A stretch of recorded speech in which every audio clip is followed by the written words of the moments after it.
Europe Soir. Coisa de uma forma fraquejar? Não. For all Americans. Если да, dalle istituzioni. Laurent Bazin sur Europe 1. 18h50, Le Monde dans votre radio. Sébastien Krebs, bonsoir.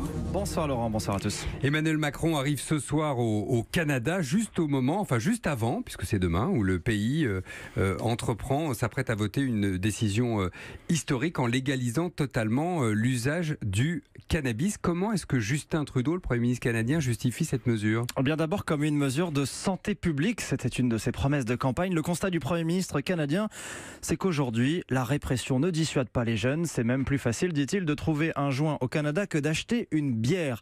Même en dépensant 2 à 3 milliards de dollars chaque année, la police canadienne ne parvient pas à enrayer une consommation de cannabis qui touche 1 ado sur 5 et un tiers des jeunes adultes. C'est un des taux les plus élevés du monde. Donc on veut légaliser pour mieux encadrer ? Voilà, c'est ça. D'abord la production avec uniquement des fournisseurs agréés. Ensuite la distribution avec interdiction de vendre aux moins de 18 ans. Pas de marque, packaging neutre avec avertissement de rigueur. Il ne s'agit pas de laisser la moindre place au marketing. Et interdiction formelle évidemment de conduire sous l'emprise du cannabis avec renforcement des contrôles et des sanctions. Ensuite c'est chaque région qui va définir les lieux autorisés à en vendre. Au Québec par exemple, ce sera uniquement des magasins d'État. Comme pour le vin d'ailleurs. Comme pour l'alcool, exactement. Et si elle est bien votée demain, la loi doit entrer en vigueur cet été. Alors on a un peu de recul sur cette mesure parce qu'il y a des États américains qui ont légalisé le cannabis déjà. Est-ce qu'on a une idée des premiers effets ? Alors il y a 9 États dont la Californie et le Colorado. Succès commercial indéniable, aussi pour les caisses publiques. Mais en matière de santé, les spécialistes disent qu'il est encore un peu tôt pour faire le bilan en termes d'addiction ou de risques psychologiques. Du coup, le Canada, premier pays riche à légaliser à grande échelle, risque bien de devenir une sorte de laboratoire, scruté dans tous les pays où on a connu ce débat, en France par exemple.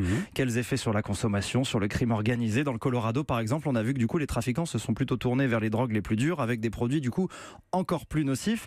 Ce qui est sûr, c'est que ça va créer un business qui sera au Canada potentiellement plus gros que celui du tabac, et des entreprises sont déjà bien positionnées. L'une d'elles qui a prospéré dans l'usage médical qui est déjà légal au Canada est devenue récemment le premier producteur de cannabis coté à la bourse de New York. Ça alors, un producteur de cannabis coté à la bourse de New York. Merci pour cette info et ça va alimenter évidemment le débat sur le sujet en ce qui nous concerne. On va aller en Espagne maintenant, qui avait d'ailleurs déréglementé l'usage du cannabis puis qui est revenu sur sa décision ensuite. Mais c'est pas de ça dont on va parler ce soir. En Espagne, si la colère gronde, c'est du côté des femmes de chambre, Bigre. Bonsoir Henri de Laguérie. Bonsoir Laurent. À Barcelone pour Europe 1. Sur les petites mains du tourisme de base bien évidemment. Et elle raconte des conditions de travail ahurissantes. Ah oui, effectivement, elles ont entre 45 et 55 ans. Elles passent leur journée à préparer des chambres d'hôtel, à faire les lits, à nettoyer des salles de bain, le tout pour 2,50 € en moyenne par chambre, soit un salaire de 600-700 € par mois. Les cadences, elles sont infernales, les heures supplémentaires ne sont pas toujours rémunérées. Elles enchaînent des contrats de quelques jours depuis que les hôtels ont externalisé l'entretien des chambres à des sociétés sous-traitantes. Cette pénibilité a des conséquences sur leur santé, hernie discale ou crise d'asthme par exemple à cause des produits toxiques. 70% d'entre elles consomment des médicaments pour tenir. C'est la réforme du droit du travail en Espagne qui a accéléré la précarisation de leur emploi, alors que ces femmes, vous l'avez dit, sont pourtant un rouage essentiel de l'industrie et du tourisme en Espagne. Donc elles se sont organisées ? Oui, un collectif s'est créé à Barcelone et a essaimé dans toute l'Espagne. Ces femmes, sud-américaines pour la plupart, se font appeler les Kellys, acronyme de Las que limpian, celles qui nettoient. Elles multiplient les rassemblements au pied des hôtels. Elles suspendent aux fenêtres des chambres des banderoles pour faire prendre conscience aux touristes de leur situation.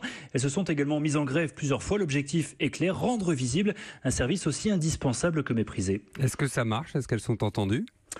Ça commence, les porte-paroles des Kellys ont été reçus il y a quelques jours par le chef du gouvernement espagnol, c'était encore Mariano Rajoy, mais surtout un texte de loi pour améliorer leurs conditions de travail et reconnaître leur maladie professionnelle est à l'étude au Parlement. Cette mobilisation porte donc ses fruits à tel point que pour d'autres collectifs de travailleurs, la lutte de ces femmes de chambre est devenue un exemple à suivre. Henri de Laguérie, merci beaucoup. En Espagne donc pour Europe 1. Encore un mot Sébastien pour l'endroit précis où va se tenir le sommet entre Donald Trump et Kim Jong-un.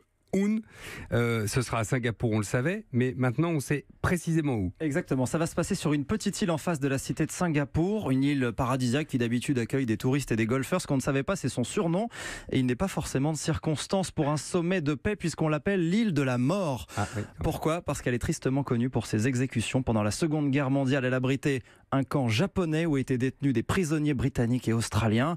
Alors depuis, le gouvernement a tenté de la renommer l'île de la tranquillité. On verra lequel de ces surnoms prévaut cette fois-ci. À suivre de près. Merci Sébastien, à demain. À demain.